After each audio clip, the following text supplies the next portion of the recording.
যখন আপনারা ক্লাস 2-তে পড়তেন তখন এইগুলা কে কে বানিয়েছেন একটু কমেন্ট করে জানিয়ে যাবেন।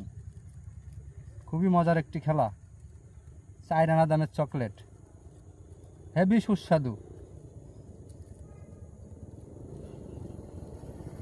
বানাতেও মজা আবার খেতেও মজা।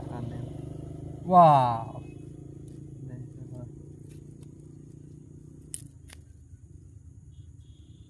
ছাড় ছাড়, রেডি। এই যে খেচাখেচি এখন শুরু হয়ে যাবে।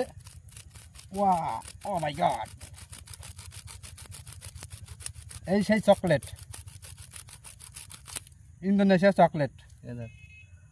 অসুবিধা নেই, এটা তৈরি হয়ে গিয়েছে, আর একটা তৈরি করা আছে, এটাও এখন হবে। এই আস্তে আস্তে খেল।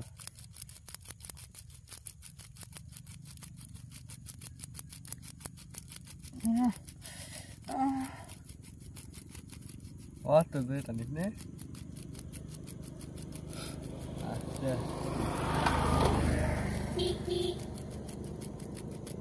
এটা মেলা হবে না।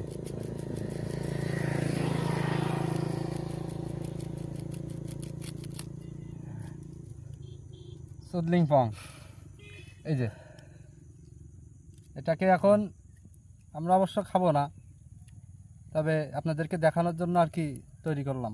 ধন্যবাদ। ভিডিওটা কেমন লেগেছে অবশ্যই জানাবেন।